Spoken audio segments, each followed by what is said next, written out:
Hello বন্ধুরা, কেমন আছেন সবাই? আশা করছি এই গরমে সবাই সুস্থ আছেন, ভালো আছেন। তো আজকের ভিডিও টাইটেল এবং থাম্বনেল আপনারা সবাই দেখেছেন। এখানে আমি দিয়ে রেখেছি যে সন্দীপের বিয়েটা সেটা সন্দীপ আর টিনা দুজনের বিয়েটা হচ্ছে অবৈধ, এবং সেটা প্রমাণসহ আজকে আমি আমার এই ভিডিওতে বলবো। এছাড়াও থাকবে সন্দীপ যেটা বলছে যে ও বিয়ের পর ওর মা বাবাকে ঠিকঠাকভাবে দেখাশোনা করতে পারেনি। তো এটার মধ্যে কতটা সত্যতা আছে, কতটা কী আছে, সেটা নিয়ে অবশ্যই আলোচনা থাকবে। তো শুরুতেই বলবো, সন্দীপ এবং টিনার বিয়েটা হচ্ছে অবৈধ। এটা কদিন ধরেই একটা খুব গুঞ্জন উঠছে, এবং সেখানে যেটা সন্দীপ টিনার নামে নাকি কেস করেছে যে তাদের বিয়েটা অবৈধ। মানে টিনার আগে অন্যত্র বিয়ে হয়েছিল, যেটা ওই সুদীপ্তর সঙ্গেই বোধহয়, এটা মানে ওর কথা অনুযায়ী। তো সেখানে তারপর মানে যেহেতু বিয়ে ছিল আগে, তো সেইখানে সন্দীপের সঙ্গে আবার কি করে বিয়ে দিয়েছে, বা সন্দীপের সঙ্গে যে বিয়েটা হয়েছে সেটা অবৈধ। ফলে সন্দীপ এই কেসটা তখন করেছিল যখন ও ডিভোর্স চেয়েছে, কারণ এটা ডিভোর্সের একটা গ্রাউন্ড হতে পারে, ঠিক আছে, যে তাড়াতাড়ি ডিভোর্স পাওয়া যায়। কিন্তু যখন এই কাস্টাডির এটা চলে এলো, তখন কিন্তু সন্দীপ দাবি করছে ছেলেটি তার। ফলে ছেলেটা বৈধভাবে, ছেলেটি তার এবং ছেলেটা তাকে চাই। তো এদিকে টিনা বলছে না, ছেলেটা আমার কাছেই আসবে। তো এরকম একটা ইম্পর্টেন্ট একটা বিষয় কি করে ওয়াইটিতে ফাঁস হলো, সেটা হচ্ছে সবথেকে জানার বিষয়। আমার যেটা মনে হয়, সন্দীপ এবং টিনা দুপক্ষই, দুজনেই তাদের যে দালাল ফিট করে রেখেছেন ওয়াইটিতে, আমি দালালই বলবো তাদেরকে, তাদের মারফত এই খবরগুলো ওয়াইটিতে স্প্রেড করানো হচ্ছে, ছড়ানো হচ্ছে। আজকে কোর্ট কেসে যে জিনিসটা হচ্ছে, একান্তই সেটা সন্দীপ জানতে পারে।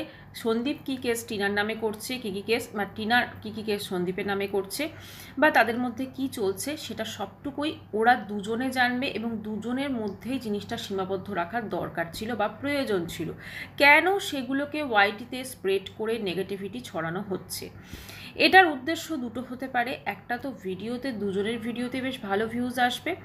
আর একটা হতে পারে হয়তো বা ওরা দুজনে এটা অতটা, আমি বলবো যে ম্যাচিওর নয়, বা অতটা মানে কি বলবো, যে এই জিনিসগুলোকে অতটা আমরা সবাইকে বলতে পারি না। কারণ কোর্ট কেস তো কোনো একটা বা এই ধরনের যে সিচুয়েশন চলছে, এটা তো খুব একটা রাষ্ট্র করে ছড়ানোর বিষয় নয়, বা ওদের দেখে অন্য ওরা শিখুক সেটাও নয়। তো সেক্ষেত্রে তারা কিন্তু এই বিষয়টাকে হয়তো বুঝতে পারছে না বা কিছু।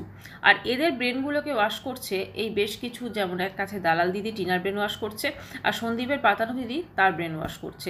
এরা ভেতরের খবরগুলোকে খুঁচিয়ে খুঁচিয়ে খুঁচিয়ে খুঁচিয়ে বেশ নিজের মানে মানুষের মতো মুখোশ পরে, হ্যাঁ, মানে ওদের খুব কাছের মানুষ হয়ে যাচ্ছে দুপক্ষই। সে দালাল দিদি হোক, সে পাতানো দিদি হোক, এদের দুপক্ষই বেশ কাছের মানুষ হয়ে যাচ্ছে, এবং তাদের কাছ থেকে সমস্ত ইনফরমেশন নিয়ে তারা সেগুলো কিন্তু লিক করছে, ঠিক আছে। এবং সেগুলো তারা তাদের ভিডিওতে টাইটেল থাম্বনেল দিয়ে ইউজ করছে, ফলে লাখ লাখ ভিউজ হচ্ছে। এবং এই ফলে যেটা হচ্ছে, সন্দীপ টিনার এই যে জিনিসগুলো, ওদের একটা বাচ্চা নিয়ে লড়াই চলছে, ওদের একটা এরকম কেস হয়েছে, তো সেগুলো কিন্তু চলে যাচ্ছে। এবার কথা হচ্ছে যে আজকে এই যে জিনিসটা হঠাৎ করে উঠছে, যে সন্দীপ দাবি করেছে যে টিনার, মানে তার সঙ্গে বিয়ের আগেও একটা বিয়ে ছিল। তাহলে এক্ষেত্রে টিনার বাড়ির লোক, যদি ওইটা ধরে নেওয়া হয়, টিনার বাড়ির লোক টিনার অনেক কিছু গোপন করে সন্দীপের সঙ্গে বিয়ে দিয়েছে। দেখুন, একটা মানে একদম ক্লিয়ার কাট কথা বলি, যখন এই সন্দীপ টিনার বিয়ে হয়, তখন সৌমালির ভিডিওতে প্রথম দেখেছিলাম। সত্যি কথা বলতে কি, এটা বলা উচিত না কারোর সম্পর্কে, টিনা কিন্তু যথেষ্ট সুন্দরী, তখন তো আরও সুন্দরী ছিল, এবং ওর বয়সটা ভীষণ কম। মনে কিন্তু একটা প্রশ্ন এসেছিল যে কেন সন্দীপের সঙ্গে তার বিয়ে হলো। কারণ সন্দীপ গ্রামে থাকে, আমি দেখার ক্ষেত্রে বলছি না, গ্রামের জীবনযাত্রা আলাদা। পরবর্তীকালে বিয়ের পর যখন টিনা সন্দীপের বিয়ে হয়ে গেল, টিনা তখন ব্লগিং শুরু করেছে, যখন সন্দীপ ওদের বাড়ি গেল, তখন টোটাল কালচারটা কিন্তু ডিফারেন্ট লেগেছিল টিনাদের বাড়ি এবং সন্দীপদের বাড়ি। কারণ টিনাদের বাড়ি এবং সন্দীপদের বাড়ির যে কালচার, সেটা কিন্তু কখনোই ম্যাচ খাবে না। এই ব্যাপারটা অনেকটা সেই রকম, যেমন সন্দীপের মা একজন শহরাঞ্চলের মানুষ ছিলেন, তার বিয়ে হয়েছিল গ্রামে, প্রত্যন্ত গ্রামে। তখন তৎকালীন যুগে তিনি মানিয়ে নিতে পারেননি, এবং যার জন্য কিন্তু সৌমালিকে দিতে হয়েছে তার দিদার কাছে। কিন্তু এখন যে সিচুয়েশনটা হয়েছে, টিনা কিন্তু মানে ওর মা বাবা যথেষ্ট মডার্ন দেখে মনে হয়েছিল।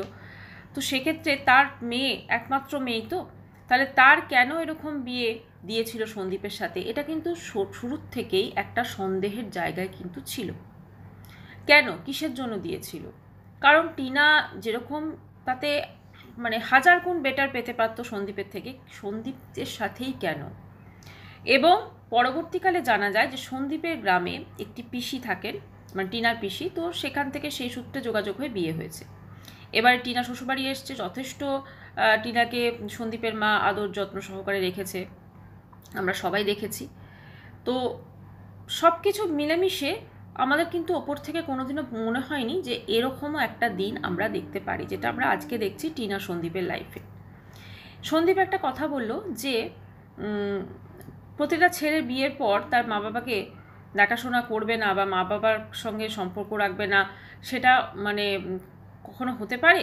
সেটা মানে সোজা কথা টিনার দিকে ও ইশারা করতে চাইলো যে টিনা ওর মা বাবার সঙ্গে ওর মানে যে জিনিসটা, যে মানে কি বলবো, যে ভালোবাসা বা যে খুব একটা যে সম্পর্ক, সেটাকে ও ঠিকঠাক মানে দেখতো না। মানে সোজা কথা, ওর মা বাবার বা মায়ের সন্দীপের লাইফে বা ওদের বিবাহিত লাইফে নাক গলানোটা কিন্তু পছন্দ করতো না, এটা হচ্ছে মেন কথা।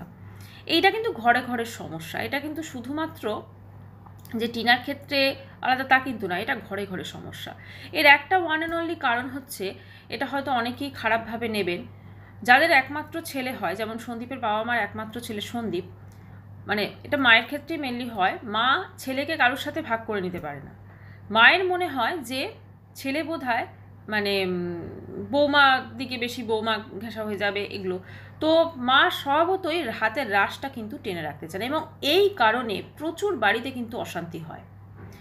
আজকে টিনার ঠিক আছে, একটা টিনা অতটা ম্যাচিওর নয়, ওর যখন বিয়ে হয়েছে কম বয়স ছিল, এবং সন্দীপের মা হয়তো উনি অনেকটা বেশি ইন্টারফেয়ার করে পড়েছেন ছেলে বউয়ের লাইফে। ঠিক আছে, আমরা কিন্তু ক্যামেরার এপার থেকে কিছু বুঝতে পারতাম না, আমরা কিন্তু যখন দেখতাম খুব হ্যাপি ফ্যামিলি লাগতো। সন্দীপের মায়ের এত বছর উনি গ্রামে থেকেছেন, তার একটা কালচার, তার মানে বাচনভঙ্গি, কথা বলার স্টাইল আলাদা হবে। টিনা অনেক কম বয়স, টিনা নতুন বিয়ে হয়েছে বা তখন তো ছিল বিয়ে করে, তার আলাদা হবে, এটা খুব স্বাভাবিক। ঠিক আছে, এই দুটো ম্যাচ খাওয়া খুব স্বাভাবিক। কিন্তু এই টোটাল যে জিনিসটা, এই জিনিসটাকে কিন্তু টিনা কাজে লাগিয়েছে তার পরবর্তী যে পরকীয়া যে সম্পর্ক সেটাতে। দেখুন, অনেকেই বলছেন যে ওর টিনার দাল দিদি বলছে পরকীয়া করে ভুল করে, আজকে মানে টিনা অসহায়, কিন্তু আজকে সত্যি কি টিনা অসহায়? টিনা কিন্তু একটা রিলেশনে ছিল, সেটাও ফেসবুকে একদম ইন এ রিলেশনশিপ দিয়ে দিয়েছিল, মানে ও ওই সম্পর্কটায় যেতে চেয়েছিল। ডেফিনেটলি ও যখন একটা নতুন সম্পর্কের কথা ভেবেছে, তার মানে ওর এই সম্পর্কটাতেও কোনো গলদ ছিল সন্দীপের সঙ্গে। হয়তো সন্দীপ তার বাবা মাকে একটু বেশি ভালোবেসে ফেলেছে বা ভালোবাসে, সেটা টিনা ফিল করেছিল। প্রত্যেকটা ছেলেই তার বাবা মাকে ভালোবাসে, কিন্তু সন্দীপ সেটা হয়তো টিনাকে বেশি করে বুঝিয়েছিল। হয়তো টিনা সেই পরিবেশের সঙ্গে মানিয়ে নিতে পারেনি, কিন্তু সেগুলোকে টিনা আলাপ আলোচনা না করে বাড়ি ছেড়ে চলে গেছে ছেলেকে ছেড়ে। এখন তার ছেলের কথা মনে পড়েছে। আজকে যদি ওর লাইফে এই ফোকলা যদি থাকতো, তাহলে কি ওর ছেলের কথা মনে পড়তো? মনে হয় পড়তো না।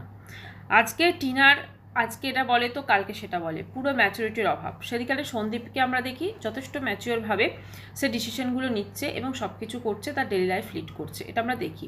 সন্দীপ কিন্তু সেক্ষেত্রে একাই করছে। টিনাকে আমরা দেখি ওর কথাবার্তার মধ্যে যথেষ্ট বালখিল্যতা চলে এসেছে যখন থেকে ও বাপের বাড়িতে আছে, এবং ওর সম্পূর্ণ একটা অন্য টাইপের হয়ে গেছে। মানে টিনা সন্দীপ এই দুজনও যদি দেখা যায় কিন্তু একে অপরের জন্য ম্যাচ খেত না, কিন্তু তবুও তাদের যখন বিয়ে হয়েছিল এই সম্পর্কটা কিন্তু তাদেরকে মানে কি বলবো, এটা চালানো উচিত ছিল ভালোবাসার সহিত অবশ্যই। টিনা সন্দীপের বিয়েটা বৈধ কি অবৈধ, সেটা সন্দীপ যখন এই কেসটা করেছে যে অবৈধ, তো ডেফিনেটলি বোঝা যাচ্ছে ওদের বিয়ের কোনো রেজিস্ট্রেশন হয়নি। নর্মালি গ্রামাঞ্চলে যে বিয়েগুলো হয় সেগুলো অনেক ক্ষেত্রে রেজিস্ট্রেশন হয় না। সেক্ষেত্রে যদি কোনো ওয়াইফের ওপর কোনো টর্চার হয় বা কিছু হয়, সে যে ওই বাড়ির স্ত্রী সেটা প্রমাণ করার জন্য বিয়ের ছবি টবি এগুলো লাগে, সেটা দিয়ে প্রমাণ করা যায় কোর্টে। তো যাই হোক, এখন সন্দীপ দাবি করছে যে টিনার আগে একটা বিয়ে হয়েছিল, ফলে আমাদের বিয়ে অবৈধ। যেহেতু রেজিস্ট্রি হয়নি, বোঝাই যাচ্ছে রেজিস্ট্রি হয়নি, সেটার একটা প্লাস পয়েন্ট সন্দীপের জন্য হয়ে গেছে। কোর্টে কি কেস চলছে, কোর্টে যে অনেকগুলো কেস চলছে সেটা টিনাও আমাদের বুঝিয়ে দিচ্ছে, সন্দীপও আমাদের বুঝিয়ে দিচ্ছে। সেটা ওরাই ওদের মধ্যেই সীমাবদ্ধ রাখুক, কারণ যে জিনিসগুলোকে নিয়ে যত বেশি বাইরে এগুলো মানে ডিসক্লোজ হবে তত কিন্তু আরও এগুলো মানে কি বলবো, একটা বেশ জটিল হয়ে যাবে জিনিসটা, এবং এগুলো আরও বেশি মিটতে টাইম লাগবে। কারণ একটা যেমন জিনিস আজকে টিনা কি করছে না করছে সেটা সন্দীপও জেনে যাচ্ছে, ভিডিও হচ্ছে, আবার সন্দীপ কি করছে সেগুলো টিনাও জেনে যাচ্ছে। মানে ওদের ব্লগিং হয়তো আলাদা আলাদা থাকছে, সন্দীপও এমন একটা লাইন দিয়ে দিচ্ছে টাইটেলে যেখানে মানুষজন ছুটে যাচ্ছে দেখতে, আবার টিনাও একটা লাইন দিয়ে দিচ্ছে সেখানে ছুটে যাচ্ছে, মানে টাইটেল ফাইটেল এগুলো থাম্বনেল। তো এর ফলে ওরা নিজেরাই নিজেদের যে ঢাকটা পিটিয়ে দিচ্ছে। এবার ঢাকটা পেটানোর দরুন কি হচ্ছে, ওদের ভেতরের যে জিনিসগুলো বা ভেতরের যে কথাগুলো যেগুলো একটা কোনো কোর্ট কেসে বা কিছু ক্ষেত্রে হয়তো কোনো এভিডেন্স বা কোনো কিছু হয়তো একটু হলেও গোপনীয়তা রক্ষা করতে হয়, কিন্তু এক্ষেত্রে কোনো গোপনীয়তা রক্ষা হচ্ছে না, এক্ষেত্রে সব ওপেনলি হয়ে যাচ্ছে। আর দালাল দিদি আর এই আছেই তো পাতানো দিদি, এরা তো মানে যে কাজগুলো হয়তো সন্দীপ টিনা এরা করতে পারছে না, এরা দুজন করে দিচ্ছে ওদের হয়ে।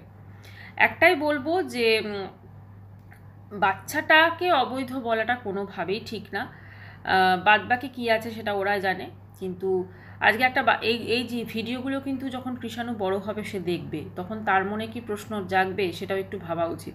কারণ ওই বাচ্চাটার মানে কি বলবো মনের ওপর যে কী এফেক্ট হবে সেটা বোঝা যাচ্ছে। অনেক তো নোংরামো হয়েছে, অনেক কিছু হয়েছে, এবার না হয় একটু এই কেস সংক্রান্ত ব্যাপারগুলো নিজেদের মধ্যে রাখা উচিত, এবং এগুলো নিজেদের মধ্যে শুধু রাখলেই হবে না। মানে টিনাও হয়তো নিজেদের মধ্যে রাখলো, কোনো ভিডিওতে বললো না, সন্দীপও বললো না, কিন্তু এরা যাদেরকে বিশ্বাস করে এই কথাগুলো বলছে এরা যেন শিওর থাকে যে তারা এই জিনিসগুলো আর ডিসক্লোজ করবে না, তারা এই জিনিসগুলো শুধুমাত্র তাদের মধ্যেই রাখবে। তাই এই জিনিসগুলোকে নিয়ে যারা কন্ট্রোভার্সি ক্রিয়েটার আছেন তাদের সঙ্গে আমার মনে হয় ওদের এত সখ্যতা বোধহয় না রাখলেও চলবে, কারণ এটা কিন্তু ক্ষতি আলটিমেটলি ওদেরই হচ্ছে। তো বন্ধুরা, ভিডিওটা এখানে শেষ করছি, আবার দেখা করছি নেক্সট ভিডিওর সাথে। তখন জন্য সবাই খুব ভালো থাকবেন, বাই।